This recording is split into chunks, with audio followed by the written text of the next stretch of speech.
Hello, ladies and gentlemen. Hope you're all doing fantastic. Welcome to the Classic Film Lovers Guide. I am Alex, if you didn't know that already. But I just wanted to say thank you so much to all who have subscribed and like the content and such. Today, I am super excited because I'm going to be talking about one of the greatest artists that had ever come out of the 1980s, which in my opinion is one of the greatest decades for film. His name, of course, is John Hughes. Most of you probably know that name for sure, and we'll definitely get more into that. But I tell you what, guys, I am even more excited about the fact that I am going to tag team this with one of my dear friends whom I've worked with before in the arts. He's one of the funniest guys you'll ever meet. He's a fantastic actor, fantastic human being. He has his own YouTube channel, which is exploding as well right now. I'm going to put the link to his YouTube in the description as well. So you definitely, please subscribe to him and like his content. It's so amazing. But it is an absolute privilege to introduce to you one of my dear friends, Mr. Richie Brazier. Hey, Alex, appreciate it. Yeah, guys, like you said, I have a channel called Richie Jim where I talk about nostalgia and all things movies, and especially nostalgia movies and Disney. And like you said, I'm so looking forward to going through this list of John Hughes movies with him. I've been such a lover of John Hughes, and I think we were all teenagers at one time, so of course that really speaks volumes to most everything. I say most everything that John Hughes has done, because there are certain movies that are not about, teenage angst or lust or anything like that. Things are a little bit different than the norm. Yep. So I'm kind of looking forward to talking about those ones as well. But he made such a huge impact through the 80s. It's amazing of when you go back to a lot of his films that he did within the 1980s of how amazingly it spoke to that generation. Like, he really gave that voice of the teenage angst throughout that whole time frame. And in fact, he really kind of influenced it. He really just kind of put his own panache on teenagers of how they respond and react to things, but also and he brought out the style. Absolutely. I mean, he gave teenagers a voice when they really didn't have one, especially when it was just, you listen to your elders, they always know best. Never take what they say as incorrect or wrong, when in reality, lots of the films that he has discuss the aspects that, hey, you know what? These kids are being raised different. These kids feel things different. Mm-hmm. And I think that shows in so much of his films. Mm-hmm. And that's how powerful and relatable a lot of them are. Oh, big time, yeah. Do you remember your very first experience of really just kind of recognizing the name John Hughes? Do you remember how old? Well, you know what's funny? The first time I recognized John Hughes was not a John Hughes directed film. It was actually one that he's written, because we're talking about his directed films. Yes. He's written so many. So many classics. Yeah. I mean, we could be here all day just talking about the films that he just wrote. Right? Oh, goodness. Yeah. I mean, classics like Home Alone, Christmas Vacation. I mean, you could go on and on. The big one, yeah, I love it. But the big one that I always loved in my family was the original National Lampoon's Vacation. Now, I know that's an R-rated film. It's not really a family film, but it was based on a story that he had when he was growing up, and it's just like a hell vacation that he had with his family. And we always loved it because it kind of reminded me of, stuff that I did when I was growing up. My dad always, as much of a turmoil as it would have been to try and get there, the biggest thing that he always wanted was to get a good vacation for his family. That's what Clark always wanted. As angry as he got, as a bumbling of an idiot as he was at certain times, he was just, you're still like, the caring dad. I want my family to have the best vacation possible, and exactly. We always loved watching that. It was always funny, he was a good dad. He was a good husband, Like, of course, a lot of the ones that really still play such an impact to me, of course, are Pretty in Pink. Beautiful. Some Kind of Wonderful, which I actually just rewatched that just recently. It is Beautiful, such a beautiful film. That soundtrack to that movie is like one of the best soundtracks ever. And of course, Home Alone 2. Funny enough, if you remember this classic, the remake of 101 Dalmatians. I did not know that, actually, that John Hughes wrote that. You wrote that. With Glenn Close. Yeah, Glenn Close. Oh, wow. Yeah. And it's really fun because you can see a little bit of his sense of humor and quirks all throughout the film, for sure. And especially with how over the top it gets. But it's at the same time, it's so sincere, just like a lot of the, John Hughes films were in the 1980s. Over the top yet sincere. That seems to be a pretty big theme that we'll probably cover. Very much so. I can't wait. But yeah, guys, we're going to be counting down since John Hughes himself only directed 8 films, we're going to be counting down from 8, working our way all the way up to number 1. And of course, yes, we have seen every single film. So this is accurate. But I tell you, we're going to basically do a tag team where we'll go back and forth and then reveal our number 1 that really just plays the biggest impact for us. And what we really sincerely believe, especially with our, experience and work and for our passion, what we think it definitely is the best film that he's definitely contributed. And also keep in mind, guys, we have not told each other what our top 8 is. So we're going to go back and forth. We have not told each other. Neither of us have any idea, so it's going to be a first. So we'd be like, "What? That's your number 8," or something like that. We have no idea. So, yep. So it's going to be like a first time. It's always going to be like a first time reaction to this too, as well. Kind of. It's going to be great. I'm super pumped.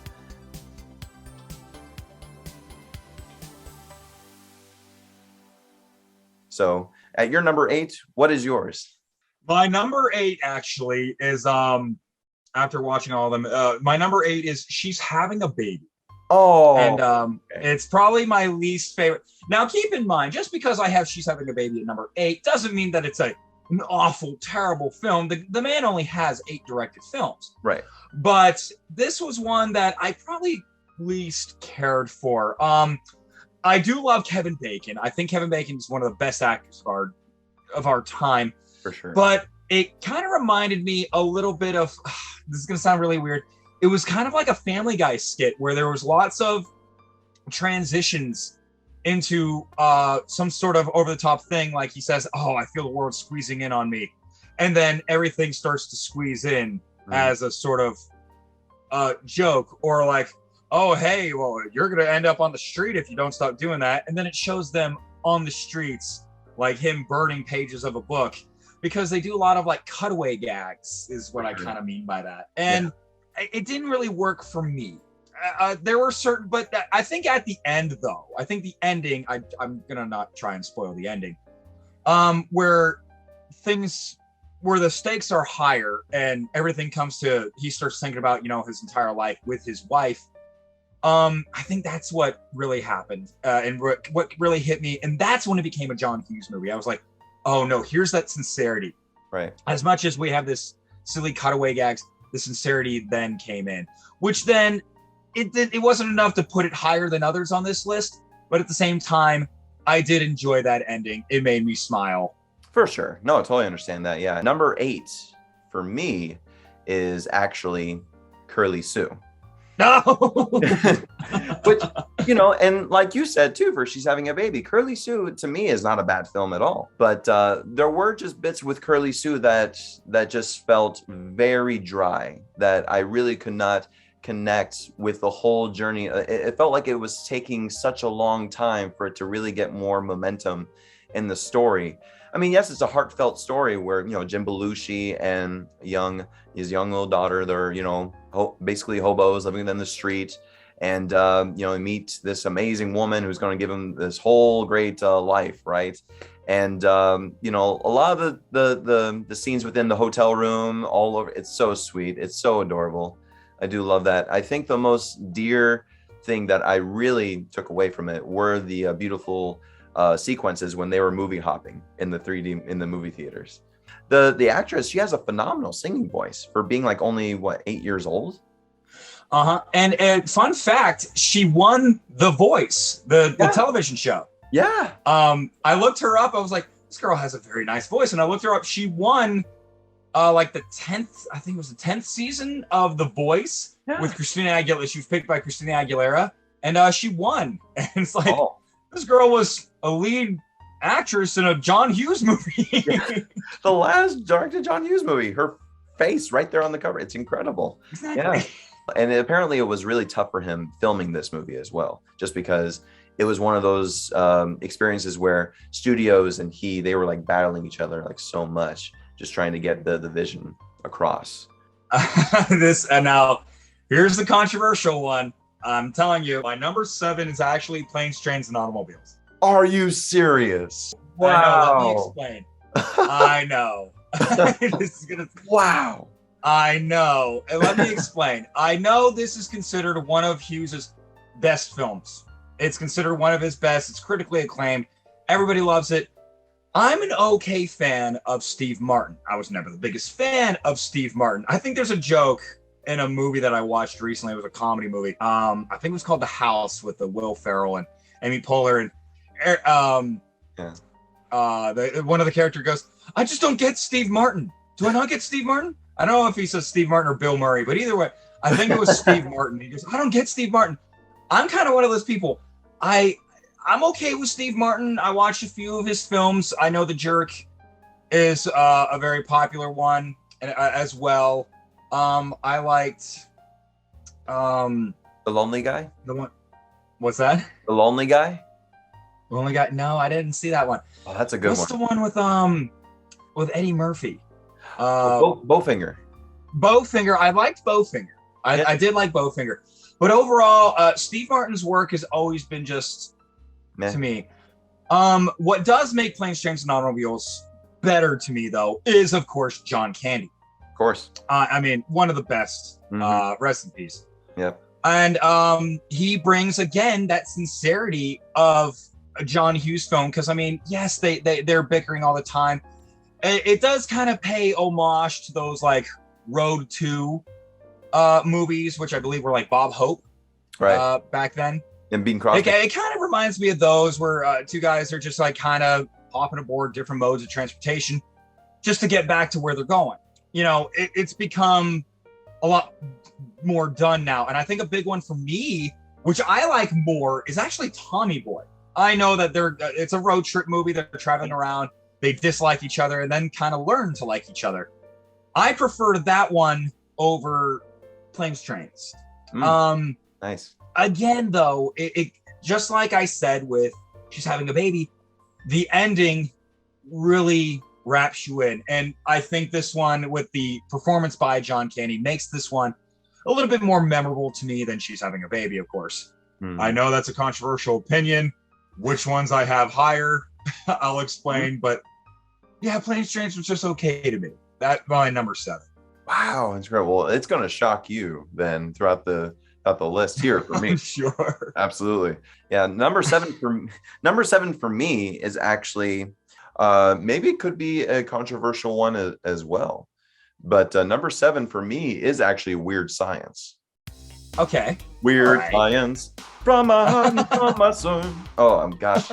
I love that song. And once again, just because it's at number 7 does not make it like any lesser. I mean, obviously from the other 6, but I do sincerely, I have such a soft spot for Weird Science, just because it's one of those classic 1980s teen movies where, you know, if you're a young teenage boy, you know, and a kid, and you're wickedly smart, I gotta tell you, I was always kind of, when I first saw this movie, I was probably like maybe 12 years old, you know? And so seeing that whole formation of like 2, you know, science kids, they were able to make like a human model, you know, the most gorgeous, beautiful model that is Kelly LeBrock, out of this Barbie doll, you know, it blew me away. I was just like, what if that could happen?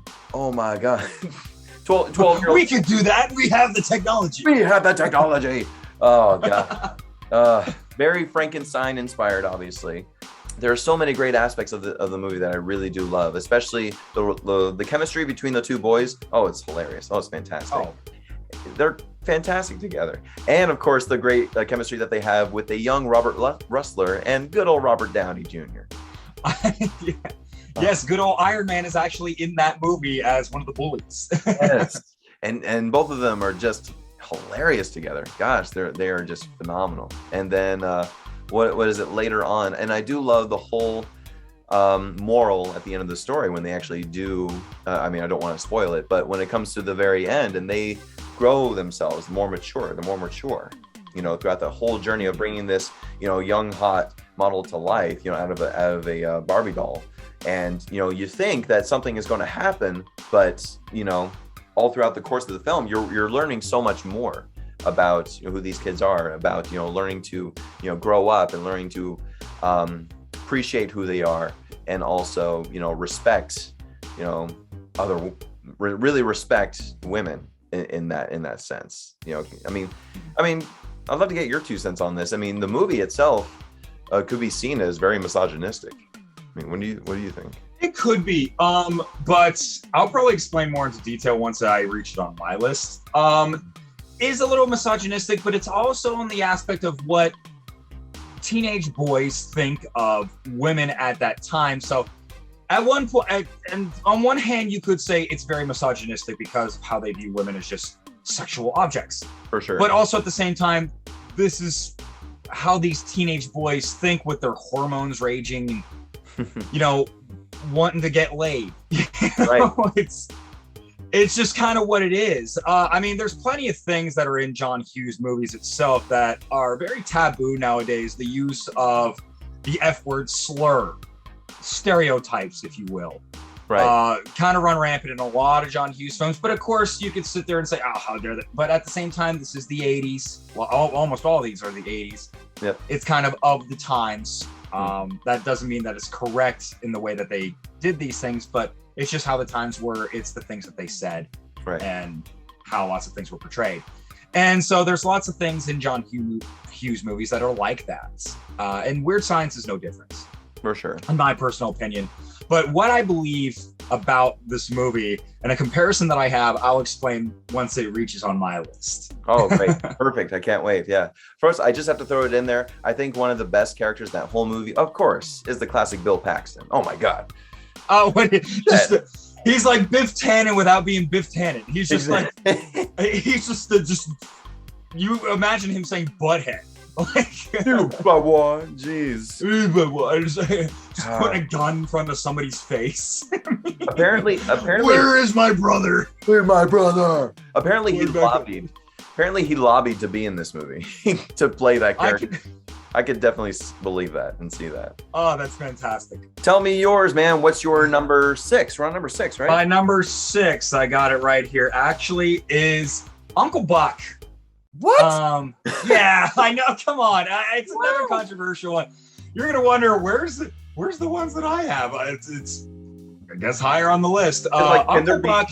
And now I'm wondering, can there be at least just one that we, wow. One that we, honestly, probably. I think there's going to be at least one, or at least fairly close to each other, because as of right now, we feel a little distance here. Yeah. But Uncle Buck is my number 6. At the same time, I love it. It's great. Yeah. Uncle Buck being my number 6, though, I enjoyed this one much more than Planes, Trains, and She's Having a Baby, especially because, like I said, my favorite parts of Planes, Trains was John Candy, and of course, the star of this one is John Candy. Mm-hmm. Just one of the most likable characters in film, frankly. Anytime he pops up, you're just like, oh.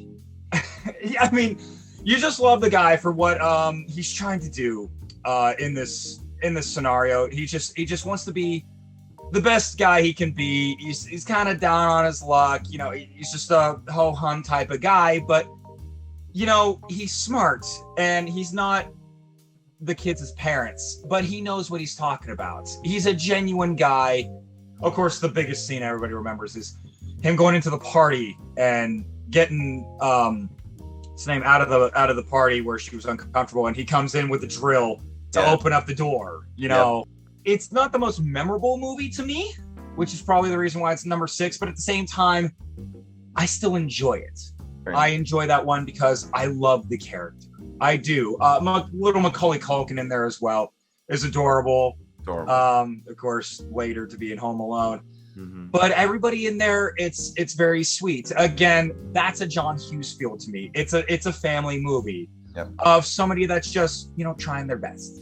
My number 6 is actually, surprise, surprise, she's having a baby.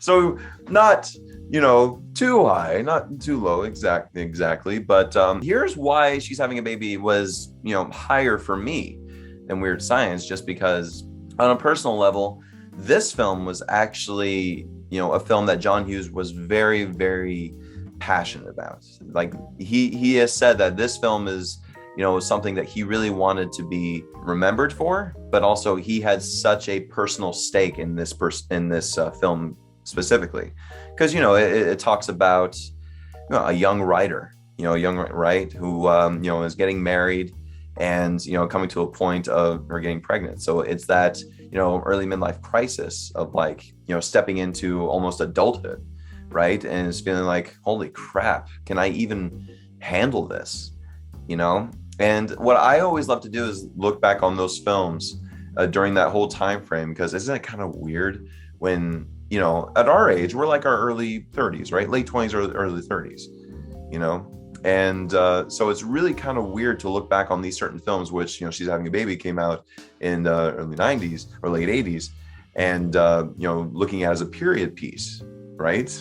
But it really is, especially when you look throughout the whole 80s of what, you know, what was going on politically and financially and socially, and how it was so hard for young writers to be able to, you know, get more, you know, I guess, fulfillment out of life, basically. And so for him, for Kevin Bacon's character to be able to experience all those things, you know, was really kind of hitting deep.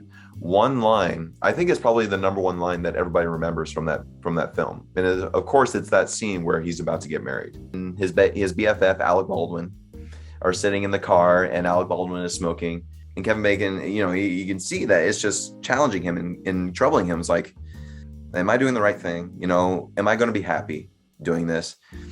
And then they joke about it, and then Alec Baldwin's like, yeah, you'll be happy. You just won't know it. Yeah, just won't know it. That is such a deep and, you know, beautiful line to me, and again, that's where John Hughes really, you know, cuts in with those beautiful moments of sincerity that really make you reflect and on your own life, and, you know, going through that time of being a young adult and being a struggling writer and getting married and taking these next few steps that feel like boom, boom, boom, boom, boom, which you never even really planned for, you know. And I totally got that message and got that tension from him. And yes, a lot of the scenes, especially with the gags in between, they kind of come up as just like, okay, this feels a little too much here. But yeah. I think that's what made me connect with it more. It's just that those themes and those morals are still so strong today. And it made me feel so bad for John Hughes that he didn't really get to make the movie that he really so wanted to, so to speak, you know. And of course it failed financially and critically, you know, when it came out, and he was devastated. He was absolutely devastated when that happened. So, you know, I look back when watching that movie of what he intended and what the message he wanted out of that film, you know, that really, I gravitated more to that, and that's what really spoke to me. And I think it's just, you know, just as relevant and just as important, you know, these times. Yeah, love it.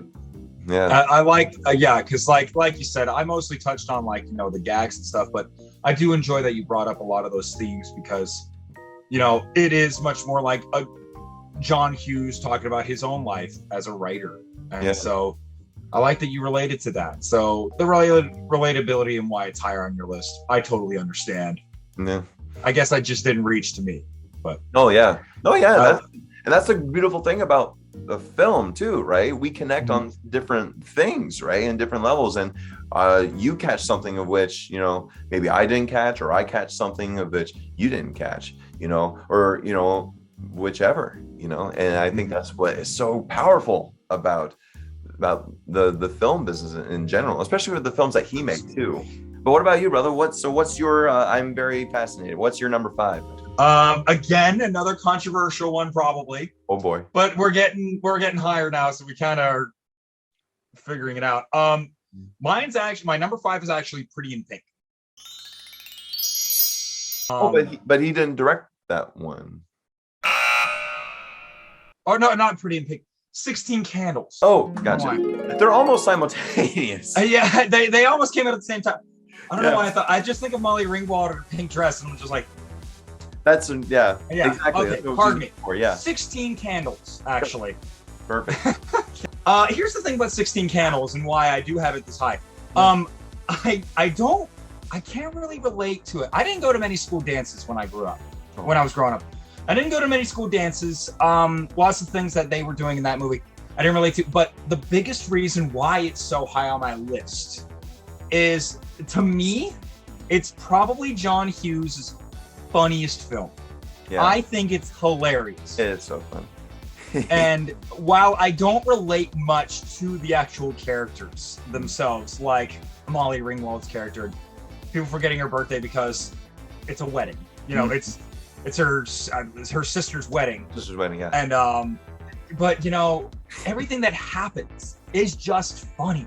So Anthony Michael Hall as the geek getting with the hot girl. Long Duck Dong. Long Duck Dong. What's happening, hot stuff? What's up? Oh, sexy girlfriend. I mean, it's just. Where's my automobile? Automobile? I mean, it's just a funny movie. So great. The sister being on, what was it, painkillers? Yes. She was on painkillers walking down the aisle, and I'm like, could you imagine? Could you imagine? And it's like, and sometimes you don't need to relate to every single thing a character is going through in a film. You don't need to be like, oh, that's so mean. You don't need to do that all the time. Sometimes you could just be like, that's funny. That's so funny. And that's what 16 Candles is to me. Yeah. 16 Candles is so funny. I will share my number 5. It might be kind of wild. Oh, maybe not. My number 5 is actually Uncle Buck. Okay. Yeah, and it was very difficult. I'll be honest, it was very difficult. Probably this whole next 5 that we'll get into was incredibly difficult for me, just because these next 5 have remained almost like staples in my whole like upbringing. Uncle Buck being one of the, you know, obviously one of the greatest of my upbringing. I remember my parents got the VHS of this when I was like maybe 10. We would watch that VHS like over and over and over again, just because of how hilarious it is. There's so many memorable scenes. I think one, you know, in the very beginning when he's packing up, you know, if y'all know the story, you know, John Candy, Uncle Buck, he's being called to go back to his brother's home because his, what was it, his grandma-in-law? Or no, his grandfather-in-law is ill, like he had a stroke, and he has to go back and watch the kids, right? And so he's on the phone. He made a plan with his girlfriend, Shanice, and he's on the phone with her. Honey, I got some bad news. Let me guess, you're not coming into work tomorrow.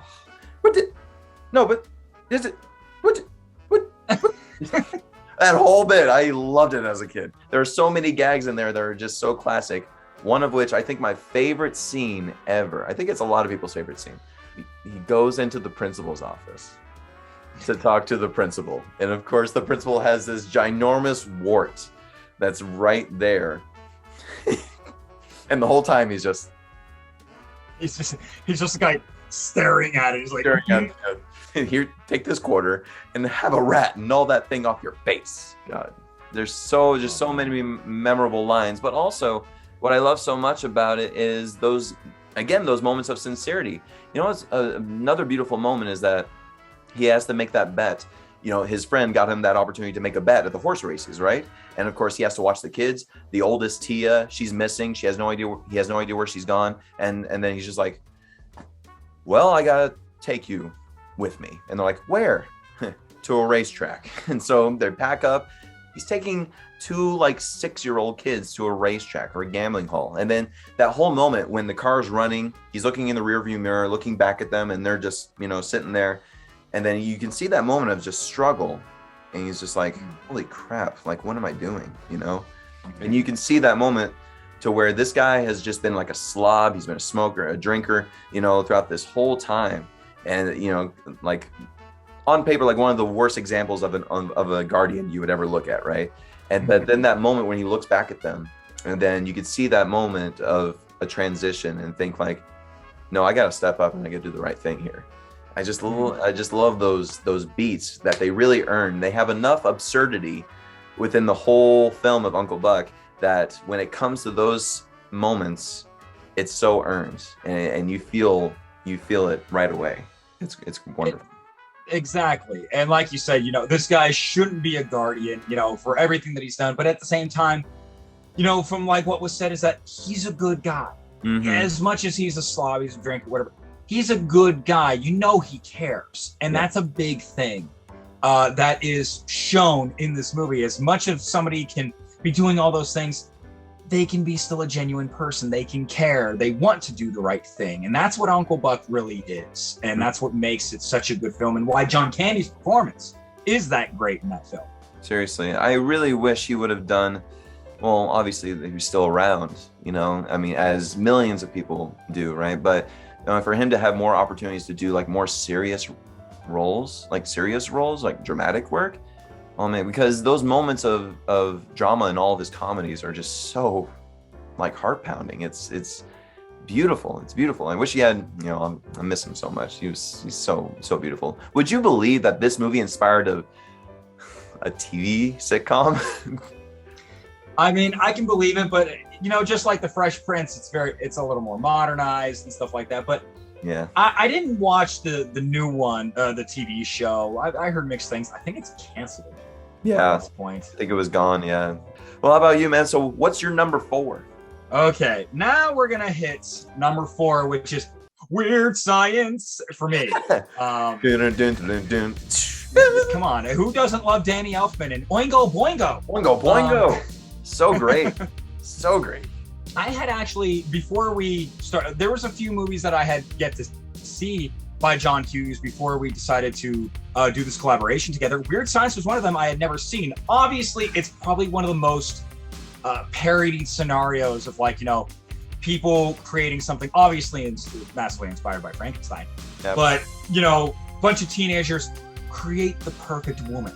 And of course, it's so of the times they were putting things through a scanner, she knows David Lee Roth, she knows music, has the brain of Einstein. Has this, has that.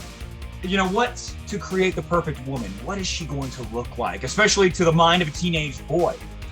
And the comparison that I have for Weird Science is one that you never would probably think of comparing to, but I actually think of it as more like an over hypersexualized The Cat in the Hat. Interesting. Wow. Because it's basically like, what do kids want? They want fun, they want to party, they want to have their good time. And then once they actually have this bigger being that's saying, hey, I'm here to give you what you want. And then once they finally have it, they're like, this is a little much. This person that's trying to give us what we want is a little overbearing. Mm-hmm. And that's kind of what The Cat in the Hat was. Right. We want fun. It's rainy outside. All right, I'm here to give you the fun. A little too much, pal. Yeah. And that's kind of what Lisa was, where at the end, she kind of taught them to learn how to appreciate, how to grow in their confidence. Like you said, she taught them because she put them in scenarios that were so bonkers between, having mutant bikers break into the house or a missile in somebody's room. And, it's because it was like science, magic, whatever. Yep. And was teaching them this confidence, and it's like, how are you going to get out of this mess? How are you going to get out of this mess? Just like Cat in the Hat with creating a huge mess. Your mother's going to find out. Yep. That's the comparison that kind of popped into my head. But at the end of the day, once they finally learned, they grew that confidence, Lisa just took everything away. Mm-hmm. Yeah, guess what? Everything's gone. Your brother, who was turned into like a poop blob. Come on. Come on. Relatability, of course, being big. I was a teenager at one time, hormones kicking in, and yes, that's what teenage boys kind of thought of women. Oh man, I'd love to talk with her. Oh, the things I do, blah blah blah blah blah. But at the end of the day, then once you start talking with a woman, then it's like, yeah, exactly. Yeah. And so I loved it. I thought it was great. And the performance of Anthony Michael Hall was probably his best John Hughes performance, personally. Wow. Besides another movie that I know we haven't brought up, I do love him in this one when he's talking in the bar. Again, these are of the times when he starts talking a little bit more ethnic. Yeah. With a lot of the African-American gentlemen in the bar. And he's like, let me tell you. And let me tell you. At the time, it's funny. Don't do it now, obviously, but it was funny. Exactly. Well, because you remember this was the whole time of like the satire of like jive talk, right? You know, it's like we've already seen the parody of it from Airplane, for God's sakes. But his performance in this movie, Anthony Michael Hall, was just fantastic. His growth of confidence and how funny he was when he was drunk or anything. I thought his performance was fantastic. So great. Little statutory because, you know, Lisa, 26, well, it's her at the time, she was 26 and they were 17 at the time. But especially if you were to reverse the roles, even worse, personal opinion. But yeah. Honestly, I loved the story. I thought it was funny. I loved the performances. And like you even spotted with it, is that, like, you know, that the growth that they have with those characters, I think is excellent. I really enjoyed it, and I'm finally glad I finally saw this movie that I always saw parodies of. I will throw in a blurb real quick that yes, when you guys get onto Richie's YouTube channel, please check out his video where he reviews The Cat in the Hat. It's hilarious. It's fantastic. Very appreciate that. Very beautiful. My number 4 is 16 Candles. So my 16 Candles went there, just because of how hilarious it is. So great. So great. I first saw this movie, I think, when I was actually a teen. I was actually already a teenager, so I was probably like 14, 15. And so I was already like in high school. So already this movie just kind of like popped out at me. And I recognized already who these people were. But, you know, and that's the other thing about John Hughes films. Any of them that are set in high school, like, we relate to a lot of the kids of, one, how they dress, how they talk, how they sound, how they act, or at least, you know, who they are and the challenges that they're going through, right? And or at least we know of people like that, you know, a young, you know, teenage girl who's not the most gorgeous, but she has something about her that just makes you connect with her so much. I think that's why Molly Ringwald became such a huge icon that she did out of John Hughes films, is because, you know, she was like that ingenue that, you know, a lot of girls could relate. My God, when you have your grandparents, she's gotten her boobies. It's unbelievable. Good old Jake Ryan, man. Of course, I was jealous as hell as Jake Ryan, which I'm kind of, I guess maybe it was intentional. I'm kind of channeling a little Jake Ryan look-ish right now. So, but you're always that good looking, Alex. Whatever. You're always that good looking. Whatever. No, I was honestly just I was the nerd in high school, very much so. I was such a nerd, and I was more overweight in high school as well. I was not, you know, I was not the jock, so to speak. So, you know, seeing people like Jake Ryan, you know, especially in this movie, like Jake Ryan is such a sweet guy. That's the thing in John Hughes movies. Like, they have that status of like being a good looking guy, right? It's like, he's got the nice car, he's got the good looks, he's the jock, you know, with everybody. But at least Jake, like, he had empathy about him, very much so. One of my favorite scenes, of course, is that when he's, you know, the party has died down, drinks, food everywhere, and then he hears dunk dunk on the coffee table, dunk dunk. He sees a hand. He moves everything out of the coffee table, the glass coffee table, and you see Anthony Michael Hall stuck in the Jake. Oh, that's so great. And they have that whole conversation with New York playing in the background in the kitchen. That's such a fantastically written scene as far as what they agreed to. And it's like, and it's not so funny. So funny, and it you know, and it delves deeper to where it's not just a jock talking with a nerd. It's two high school kids, you know, talking and relating. You know, it breaks that barrier. I think the smartest decision ever is the greatest thing. Anthony Michael Hall's entrance music. is the Dragnet theme. Oh God, it's brilliant. Dun dun dun dun dun dun dun dun. Ooh, I knew you'd come around. It's so iconic, and of course you got a young John Cusack, you got young Haviland Morris in there. Just so many little bits, so many little nuggets throughout the whole film that are just so impactful and so meaningful. It's great. And just that apparently behind the scenes, that horrendous shot of them, crisscross in front of the lit up birthday cake, which they took such a long time to shoot. Apparently like it was hell trying to film that thing because of how hot it was. Oh, it was so great. Interesting. Make a wish. Gosh. But yeah, 16 Candles, that will always be remembered as one of the most memorable, amazing, for me especially, childhood films that I will always hold dear to my heart. That's for sure. Number 3. Yes. Okay. Here's a controversial one. Oh my goodness. Only because I have it so high. Because my number 3 is Curly Sue. Wow. I loved it. Wow. I loved it. It did not feel like a John Hughes movie. And when it first started, I was just like, I'm not sure if I'm going to be into this. Like, two homeless people, for sure, something like that. But honestly, I thought it was fantastic. Yeah. I loved Jim Belushi. The little girl that was in it was fantastic. And the character of Gray, where she's just a ritzy divorce lawyer, and she kind of falls in love with not just with the little girl, but their lifestyle and how they kind of do things out of the ordinary. She was always rich and did everything luxurious and blah blah blah. Where, like you said, they sneak into the movie. They using a little girl to sneak into a film and take popcorn from the ground or something like that. Yeah. And I love that. I thought it was fantastic. The villain in the fiance, because he was all snobby and stuff, whatever, I could probably do without him.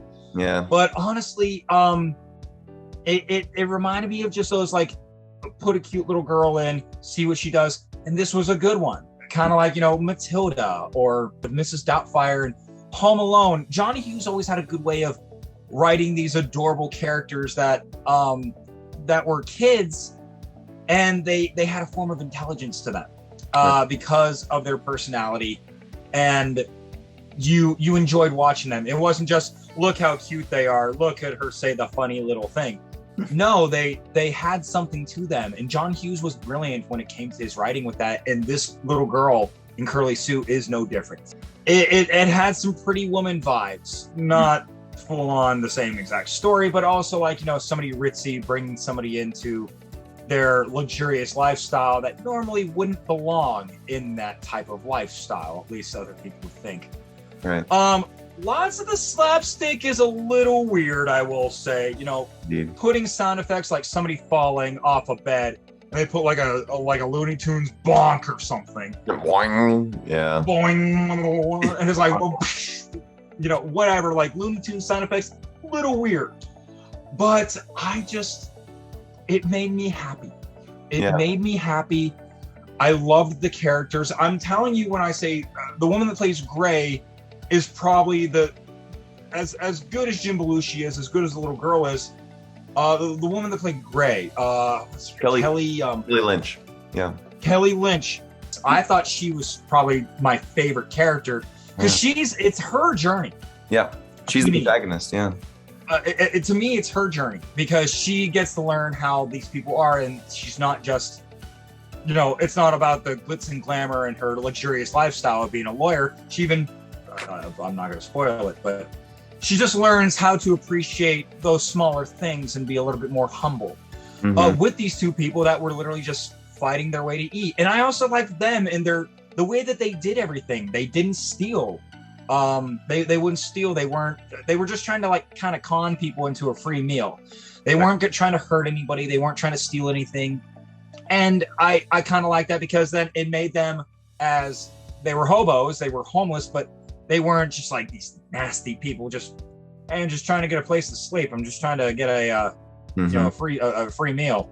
Yep. So they just kind of con people by their own accord. I was so invested. I loved every second. That's awesome. And so that's why it came up higher on the list. There are two other ones though that I can't put ahead. For sure. I can't put ahead. I can't put Curly Sue ahead of. Oh yeah. Which, and that's something we haven't touched on too. I think a lot of people these days, they only really remember Curly Sue for a certain someone's little brief cameo, if you remember, right? Good old Steve Carell. Yes, that's right. He has a very small role as like a waiter in the fancy restaurants, and it's considered his worst film. And I'm like, well, that's mean. Yeah, the man doesn't even say one line in the movie. He just pops up. It's like, come on, how can you say it? And by no means is worse. I mean, have you seen Evan Almighty? Anyway, that's a rough one. That's a bad movie. I have yet to go back to it. Yeah, but yeah, brother. So we're getting down to the wire here. What's your number 2? You're number 3 now. Oh, it's my number 3. Hello. Oh, I didn't. Yeah. Goodness gracious. Yes, you're number 3. My number 3. Okay, so hope you're ready for this. Now, my number 3, it could catch you off guard. We shall see. But now my number 3 is The Breakfast Club. Oh, okay. Yes. All right. All right. This was a film that hit me so hard for the longest time. And I tell you, it's much different seeing it now when I'm 32. I'm 32 now. When I first saw this movie, I was 12. So it definitely, and it was actually a movie that I first caught on TV. It was on like TBS or something. And I remember my parents were gone. And I was like in the office working on homework or something. And then I put on the TV and then boom, this movie came on. Did not know a thing about it.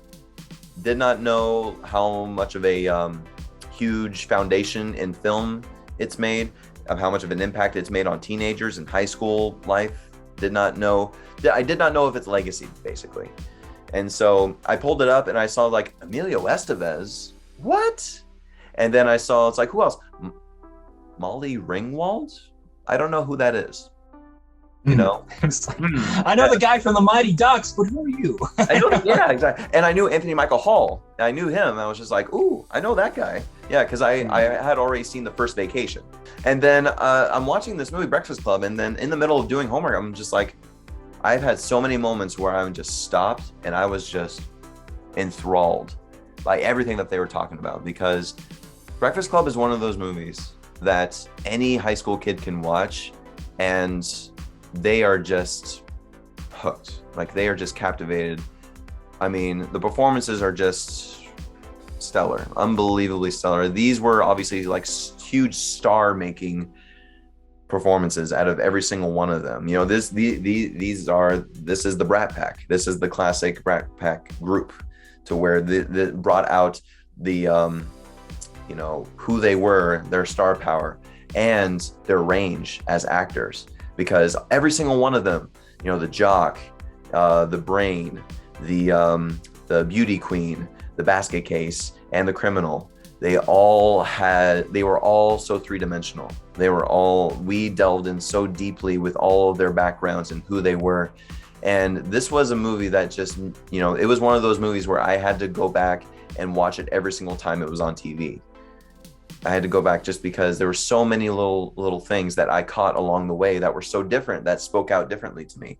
But it hit home as far as understanding who you are and what's your identity going to high school. Who are you and how do you adjust to this whole formation of high school, especially given to whatever kind of upbringing that you do have, right? Someone is actually telling a page in the diary of something of which I'm going through right now. And I know there are millions of others that felt that same way as well. And now looking back, rewatching it again in my 30s, it's those recounting old memories of how much that played such a huge impact in me, but also looking back on it as an adult and remembering how much that helped you through that whole joyous yet tumultuous time of high school, right? And of growing up, you know, and all taking place on one Saturday morning in Shermer High. And literally one setting. It's impressive. It's actually impressive. I've been waiting for years of someone to make it into a play, like someone to make this into a stage play. Oh, it could be. I mean, literally, you just need one setting. Okay, you kind of move from the one end of the library to the other. The writing is just so monumental, so beautiful. And the soundtrack, I got this soundtrack when I was like, I think 15, and I would play it like all the time. There's just nothing more powerful than the very first, you know, opening through the whole credits where you hear the doom, bum, bum, hey, hey. Don't you forget about me.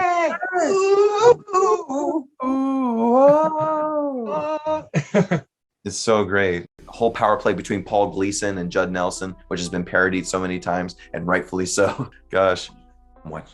2 months, Bender. I got you. Got your ass. And he is brilliant in this film. That's his greatest performance ever, Paul Gleason. May he rest. He was in She's Having a Baby, by the way. Yeah, he had a part in She's Having a Baby. Yeah, I saw that. I was like, yeah, you gotta bring these guys back. Gosh, that powerful one tracking scene of Emilio Estevez talking about that whole story of why he taped that his his classmates' buns together, and then it trickles back to how his dad feels about him, and it's all one shot, just tracking it. And from what I believe, John Hughes was actually allowing a lot of the kids to improvise in a lot of these scenes. If I feel this passionate about number 3, you can imagine what I feel about the other 2. Absolutely. Yeah. Well, because I got my next 2. My number 2 is I debated between 2 and 1, but honestly, number 1 holds a much more special place to me for, just what it's, the times I've seen it. But number 2, to me, is Breakfast Club. Wow. Okay. Close. We were close. We were close. We were very close. The Breakfast Club is number 2 for me. This is another one of the movies that I actually watched when you told me we're going to talk about John Hughes movies. As big and popular as The Breakfast Club is, and how huge this movie is in his repertoire, yep. I had never seen it. I had seen bits and pieces. I know people talk about it. I know the parodies. I've seen Not Another Teen Movie. I know all the references, but it was a matter of I never watched it fully. And I have to understand, why is this such a big deal? I knew the impact that it had. I knew that it's in like the Hall of Fame of movies and such for its cultural impact. But I was like, why is this such a great film? And I first started, I was like, and the first thing I saw was tension, especially because Judd Nelson's character, the tension in there, just building. It's just like a bunch of rougher kids, some deserving to be there, some not. But then you realize, yeah, a lot of them deserve to be there for this. How could these people get along? I was in high school. Most everybody was in high school. We understand cliques and norms and status quos of somebody popular, somebody that's jaded and a criminal, somebody that's a nerd, somebody that's the jock. We all know those things, and because we were in high school, we had all of them. We've seen all of them. They were around, even though that's the 80s. Those norms are still relevant today. Very much so. But what made this so special is finding the similarities. Mm-hmm. How in high school could you find the similarities between the prom queen and a criminal? How could you find the similarities between a geek and the jock? How can you do that? And that's what makes this film so brilliant, is that they find those similarities, and what connects them all together is trauma. Yeah. Trauma brings all of them together. And trauma mostly stemming from what's the biggest part of trauma that a teenager can go through is their home life. What's happening at home, what's happening with their parents. That's anything with a child, with an adolescent. Yep. Is trauma coming from the home. And that's what they all relate to. And it brings them to the brink of being crazy. Not just Basket case, where she was just a kind of a wild card in it, but being beaten. Judd Nelson's character just being beaten. Anthony Michael Hall being the nerd to the point where he started failing a class and he was ready to kill himself. They laugh about it because he was going to use a flare gun, but sorry, this is a little bit of spoilers here. If you lasted this long, but just having that happen, and this is what cuts deep here, is that, and why, when what we said at the beginning of this video, that John Hughes was a master at knowing what these kids are going through, knowing that this is what these teenagers are. They're real. They have emotions. They're not dumb. No. And that's what this was. That's why it hits everybody to the core. Yeah. Look at our youth. They're not dumb. They're not just you listen to what I say. And that's what makes so important, because it's just listen to your elders. I'm older than you. I know best. Shut up. Yeah. And that's not what it is. Kids are smart. You don't know what they're going through. You don't know what their home lives are. Just because you lived in a decade, in a generation of sit down, shut up, do your work, I know better because I'm older, doesn't mean that that's what these kids are. They're going through something different.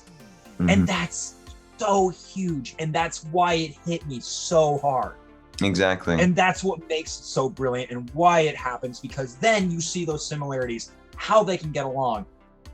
And they still bicker about it, though. You don't understand what it's like to be me. You don't understand the status that I'm at. Yeah, well, you don't understand where I'm at. That's coming from. Yeah. I had just recently watched it, and it jumped all the way to number 2 for me when it comes to John Hughes films. I mean, it was just brilliant. I understand the impact. It was one that I finally just watched as an adult and related to these people as just, like I said, as an adult. I was a teenager at one time. I get it because I saw those clicks. That's why it still works. All these themes that they talk about are still prevalent to this day. Yep. And that's why it's still considered a masterpiece. My number 2 now, it is Planes, Trains, and Automobiles. Just because I tell you, man, it's so different for me, just because with Planes, Trains, and Automobiles, it is sincerely, I'm no different from everybody all across America. It is a staple every Thanksgiving, every year. I watch Planes, Trains, and Automobiles just because of how hilarious, but how so true it is. You know, it's a classic story, like you said, a road to, a journey, a road buddy movie, where Steve Martin, completely uptight advertising marketing guy, trying to get back home to Chicago for Thanksgiving with his family, having every single obstacle come in his way to get back home. But every single freaking obstacle he comes across absolutely can happen and has happened. And you know what's funny is that this movie was actually based on an actual event that happened to John Hughes. He was flying, I think, from like New York City, like sincerely, like flying back, I think, from like New York City to Chicago. And they made a freaking stop in Wichita. Like, it's like, we can't go all the way, so we'll stop in Wichita. And he's like, what the frick? Like, I've been delayed for hours, and then I finally get on the plane. You stopping all the way down in freaking Wichita. Like, how is this even possible? And so that whole real life event inspired him to write this whole thing of two guys meeting. But there are just so many. I quote this movie. My family and I quote this movie nonstop. It's one of the greatest things. There's nothing more I can't stand than having some chowderhead just blab his mouth on him. You just say the word. Oh my God, so great. And then selling shower curtain rings. And that's the greatest trait of all. He sells shower curtain rings, for crying out loud. Oh, it's genius. It's so genius. And that really is the glue to this whole film, of course, is John Candy. Just to me, his performance in Planes, Trains, and Automobiles is, it gets me every single time I see him. He has a beautiful heart. He is very smart, and he has a joy for life through all the things of which that he's going through as well. Because of course, I mean, I don't want to spoil it, but I will say when it gets to the end, and we find out of why John Candy is where he is, oh my gosh, it's heartbreaking. It's so heartbreaking. Even that beautiful monologue that he does, like, you want to hurt me? Yeah, it's like, go ahead, everybody else does. I mean, sure, I may do that. Maybe this, and I mean, it is a brilliantly done monologue. Just because in a movie that has been so sincere, and a guy that's always been this kind of bumbling doofus, goober guy, his switch is like, wow, no, this guy's real. Yep. Like it doesn't feel like, oh, this is a sudden shock of a character. No, it's just like, hey, just because the guy's happy-go-lucky doesn't mean that he doesn't have feelings, you know? Exactly. Yeah. It's like, I could be, a cold-hearted cynic like you, but I don't want to hurt people's feelings. And that's one of my favorite lines ever. This is specifically when he says, I like me. My wife likes me. Yeah. My customers like me because I'm the real article. What you see is what you get. It's like, that's right. That's right. Yeah. It's like, you tell him. You tell him, John. And of course, there's just so many great scenes, so many one-liners, like, empty. What? We were robbed. You think so? The whole bit of Dylan Baker of Owen transporting them to the train. It's like, are you Gus's son? I'm Owen. Going back to that whole beginning scene with Kevin Bacon popping in a little cameo. It's great.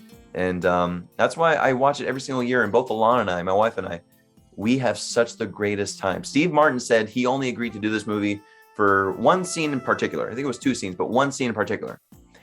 And it's the greatest freaking scene in the whole movie. You know exactly what I'm talking about. He's at the rental car. He's at the rental car service. He's like, "May I help you?" Yes. How may I help? You can start by wiping that dumbass smile off. Then you can give me a fucking car, Mustang, fucking Dachshund. just blowing up. Blowing up at Edie McClure. Gosh. Oh, man. Which, that whole monologue, every single person has said that, or at least thought that at one point when they get a rental agreement and they go and their car isn't there, or something wrong has happened, right? And they just want to. Because we're all human. We're not perfect. We all can make mistakes, and we all can blow up sometimes. And I think that's what it definitely exaggerates that, and it definitely fleshes that out so much to where we can watch that and be like, I've been there. This is funny. Absolutely. Yeah, it is one of those things. Like I said, I had it very lower on my list, but the performance of John Candy was really one that bumped it up at least a little bit for me. I'm not the biggest Steve Martin person. Mm-hmm. There are some funny lines in it. There are some funny scenes. To me, it's not a tradition in my house comparatively, but for sure, John Candy's performance in there really hits you, and that's a big thing with that film and why it's so special. Again, just because something was lower on our list, I don't think it's considered a bad movie per se. I don't know. John Hughes only has 8 movies that he directed. Right. Yeah. And I will say, like, his style is just so vibrant, especially in this one. You can just see he has such a flair, like, of fun, and every time he shot a film. Alrighty, so here we are, man. The moment of truth, and I think of the 8, we definitely know what our number 1 is. Yeah. Yes. We actually it sounds like we both have the same exact number 1. I think so. So just to double check, we're going to say it at the exact same time, okay? We'll do it on 3. Okay, 3, 2, 1 is Ferris Bueller's Day Off. Yeah. Of course it is. High five on that. Here. Boom. Boom. Gosh, I think it's so significant and so amazing of how all the rest of the 7 are so different between you and I. But our number 1 is right there. It had to be. It had to be. I mean, this was probably the first John Hughes movie I had ever seen. Wow. It's one of my dad's favorites. He always loved it because he just thought, and then later I thought, Ferris Bueller is just one of the coolest people you could ever see. Well, first off, I think a big thing, it's something that besides she's having a baby that Ferris Bueller does, is that he talks with the audience. Mm-hmm. He just is kind of like, well, wait a minute. Well, you know what? Cameron, he's having a tough day. You know, it's like, this is the part where Cameron goes berserk. You know, things like that. I mean, just talking to the audience. Pardon my French. Yeah, pardon my French. But Cameron is so uptight that if you stump a lump of coal up his ass, in 2 weeks you have a diamond. It's just so funny just saying, okay, let's go out of school just because I want to. Just because, hey, you know what? Just this big elaborate plan to fool his parents and, of course, his sister. Of, putting a dummy in his bed and then tying a string to the blanket. And when it opens, then he's got like a stereo playing a snoring sound. It's so elaborate. So elaborate. Just to get out of school. Yeah. And what are they doing? They just do everything. They go to a ball game. They go to the museum. Mm-hmm. They literally jump onto the parade, sing the Beatles, twist and shout. And turn them. Yeah. They go to one of the greatest restaurants in Chicago, impersonating the Sausage King of Chicago. Which, by the way, another big reason how this movie is so impactful for me is if I ever go to a restaurant or Starbucks or anything, I don't say my name is Richie. I say my name is Froman. Just Froman. And they're like, what's that from? And if anybody actually understands it, I'm so impressed. Yes. Because it's my favorite. I don't say Abe Froman because I'm like, they'll be like, Abe. No, it's Froman. And they're like, Froman? And I'm like, yeah. And they're like, cool name. And because there was only like one time, I think it was like I got a Cane's Chicken Fingers. And I'm like, Sausage King of Chicago? I went, yes! Yes! You understand! You get it. Sometimes just the one character, the coolest guy you could ever think of is that guy there. And I know everybody gives Matthew Broderick so much crap because he's kind of a goober. Whatever. It's like, no, not to me. Oh. He's the coolest guy. And even John Hughes has said it. John Hughes is like, he's actually said it. He's like, look out for this guy. He's going to be the biggest thing ever. Absolutely. Look at him. He was in this movie. He's brilliant. Yeah, John Hughes is like, he's going to be the biggest star you'll ever see. Yeah. He was talking about Matthew Broderick. He's just like, this guy just captivated everybody he was around. Absolutely. He has such charisma. And I'll be honest, he is actually, as an actor, Matthew Broderick's charisma of Ferris Bueller, I've wanted to do so much. So like anytime, like I have any scene or doing any show, anything, where obviously it breaks the fourth wall and I'm actually addressing the audience, immediately I think Ferris Bueller. Just because we are all just so captivated by his charisma. You still here? It's over. Go still here? Go home. Go home. The whole bit in the shower is just like blocking. Oh god! It's just like puts his hair up like. And Alan Ruck as Cameron, he is just brilliant. Like he is kind of like the voice of John Hughes, so to speak. Like John Hughes has always looked at Alan Ruck as like him. Like he tried to find a little piece of, like John Hughes had to find a little piece of him and insert that in a shape or form in any character within his films. And Alan Ruck is definitely that persona that apparently is John Hughes. But yet Ferris Bueller was that character that John Hughes wanted to be so much, as everybody does, right? And that's why I love so much about coolest guy ever. And that's why I love so much about him is that when Edie McClurg, Grace says that, oh, he's very popular, Ed. He gets along with sluts, dweebies, dickheads. They all adore him. I mean, and even Rooney, is fantastic in that. Just the lengths he has to go to just finally catch Ferris, because Ferris isn't a bad guy. He's just the cool dude. He just gets away with it. It's not like he's not a jerk. He's not mean to anybody. It's not like he's lesser than to his friend. Because Cameron, let's face it, isn't as cool or popular or anything like that. But is his best friend. He loves the guy. Yeah. And so it's fine. Yeah. And that's what makes him so likable. He's not like this like he's not the popular asshole. Nope. Pardon my French. But he's just a cool guy, and everybody starts a campaign for him because he's sick. Save Ferris. Save Ferris. Ferris. I thought it was mind blowing when I found out years later, because I first saw Ferris Bueller. I don't know how old you were, Richie, but when I first saw it, I was probably like, maybe 10, maybe 11. I was young.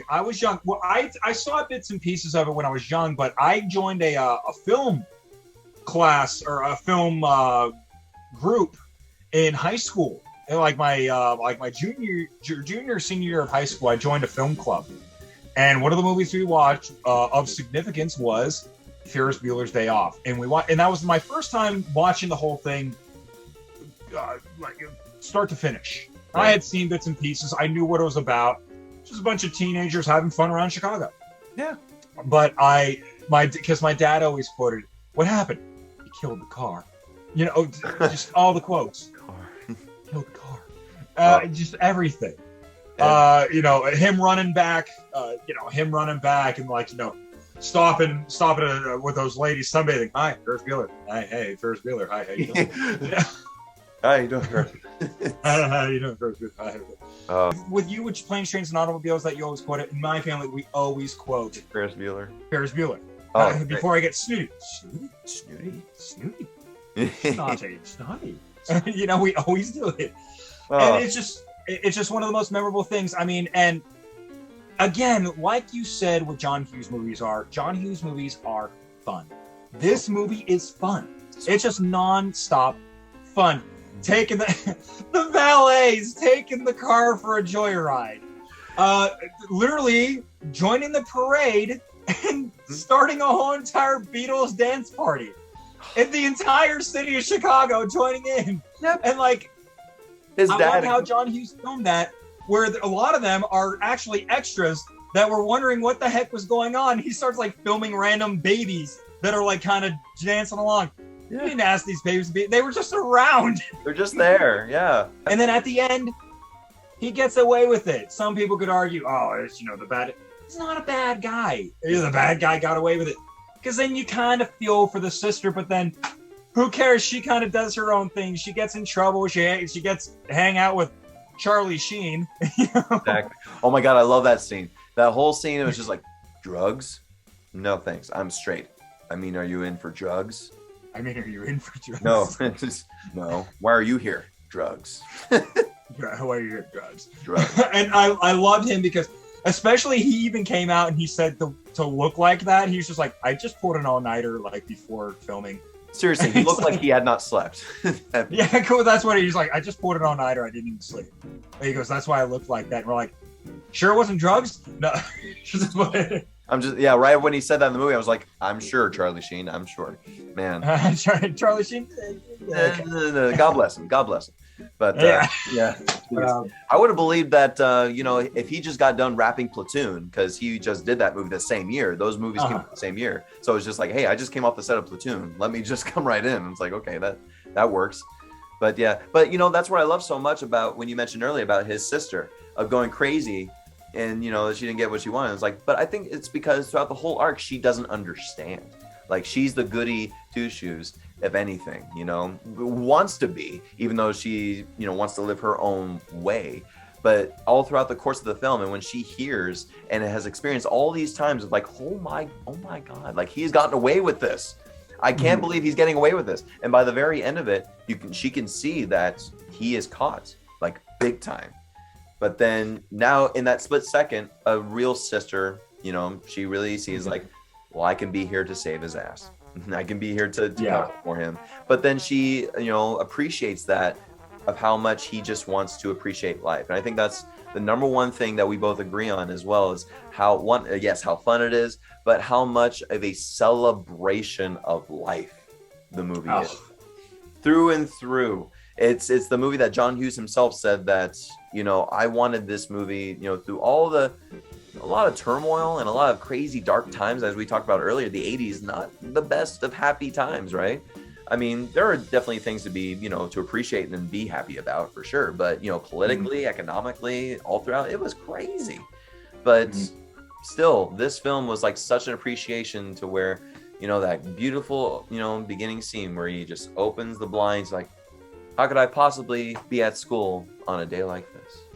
Yeah, it's beautiful out there. And even, again, it kind of touches back with like The Breakfast Club as well, where with teenagers and the relationship with their parents. Yep. Not so much Ferris, but Cameron, because he was always so afraid of his father and everything that he did. You know, he didn't want to do anything too dramatic.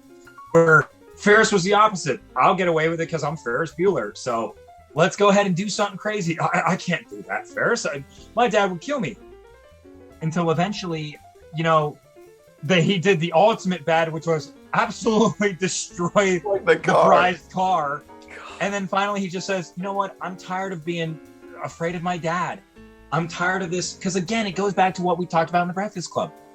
Of these guys that are just, they were so afraid of their parents and of what they thought and what they could do to them. And then just find out, like, you know what? I needed to live a little. Yep. I need to have that celebration of life. I need to have some fun. I need to get out and do something. Mm-hmm. My ass is grass when I get home because of what happened to this car. But you know what? I'm tired of being afraid of him. Yeah. And that's what the Breakfast Club was about. And even this pushes it because that's what John Hughes always talked about. He related to these people. You said that John Hughes kind of created Cameron after himself. The perfect way for Cameron to get out of his shell was to hang out with a guy that is going to get away with everything. Exactly. That's the perfect way. It's the perfect yin yang for Cameron to do it. Yes. Is to hang out with a guy that's just the coolest dude. He can do no wrong. He will never get caught. He's fine. Yep. And so that also brings relatability to Cameron's character and why he's very important in the film as well. Absolutely. Everybody has their negativities regarding their parents and things that they do or things that they say. And you just you say, I don't want to take those negativities.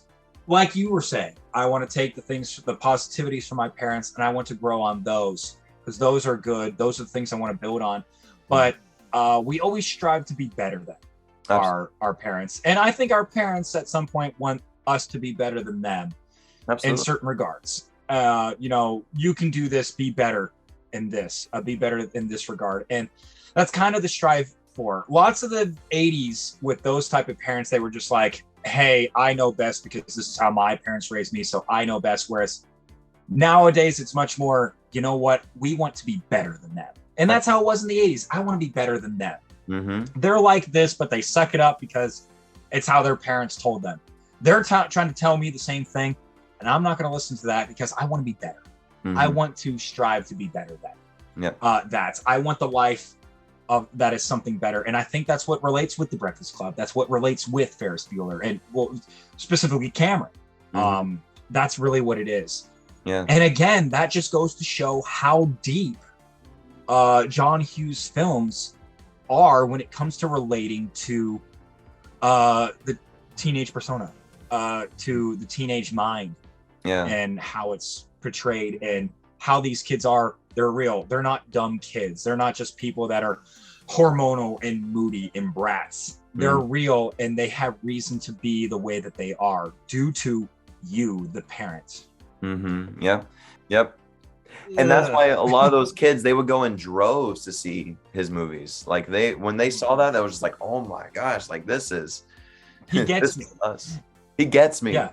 He gets me. Which is so wild when you see when you look at pictures of John Hughes. It's been amazing just researching him and just looking, you know, with all the behind the scenes and reading about him and how everybody else would talk about working with him.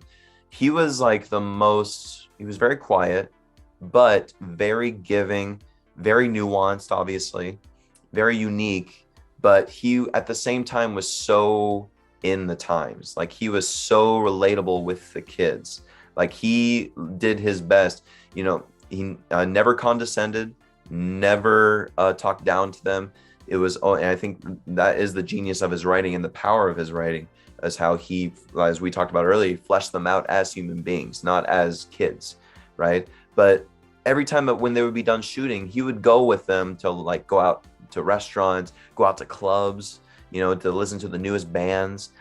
He'd go to record stores with them and they would get like piles and piles of vinyl, you know, the newest bands. Like that's how he discovered the psychedelic furs and why he wanted to call the movie Pretty in Pink of the song that they did, Pretty in Pink, of how much like, and a lot of his movies are very inspired by music as well, of which you can hear it, of how musical they all are. It's so heartbreaking to know that once he stopped directing his last movie, Curly Sue, in the early 90s, and not directing ever again. And the last interview he ever gave, like in media ever, was like in 1999. And that was the last piece. That's the last piece of like any media coverage that any journalist has of him physically in person.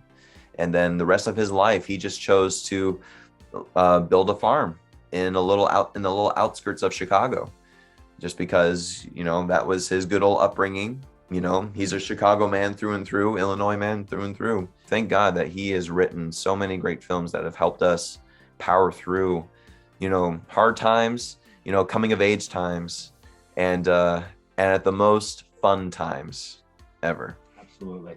Gosh, I wake up every, you know, there's still a lot of the days, you know, I lay in bed and, you know, I go, life moves pretty fast. You don't stop and look around once in a while, you can miss it.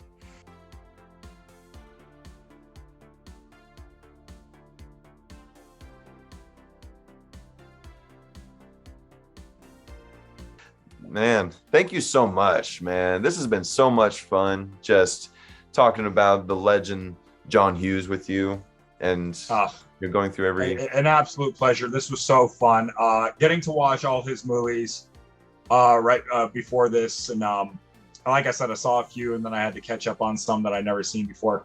It really made me appreciate his work, not just the stuff that I already knew when it came to relating to teenagers and you know, and everything like that, but just even ones like Curly Sue, which are kind of different than his norm. And of course, I've seen so many films that he's written, but why were these ones, specifically the ones that he directed, you know, they have his touch to them, if you will. The camera pans that happen, the long shots with monologues and everything, with his love of music attached to it. It really gave me a new appreciation for him. So I'm so happy that you picked him, and I'm so happy I got to watch all of these movies. This was fun talking about it. And as weird as our lists were, number one had to have been Ferris Bueller. I mean, the coolest guy. I think that, seriously, I think that's the most beautiful thing. That's what I love so much about all of that, is that I think honestly, ladies and gentlemen, please comment below if you agree with our lists, or if you have any differences. What is your favorite film by John Hughes that Key Point has directed, or listen in the comments that he's written? Man, we can go on forever, as we always could, but we really could. Yeah, but Richie, man, I thank you so much through your busy schedule as well for carving out this time, for doing this collab together. It really was so much fun. I can't wait for many more together, in which I know we have a few ideas, which, you know, stay tuned, ladies and gentlemen. But ladies and gentlemen, please check out Richie's YouTube channel, Richie Gem. It is amazing. Subscribe, like every single piece of content right there. And if once again, guys, if you like this, please click like, ring the bell so you can stay updated on many more content to come. But ladies and gentlemen, in the time being, I am Alex. I'm Richie. Thank you guys so much for watching.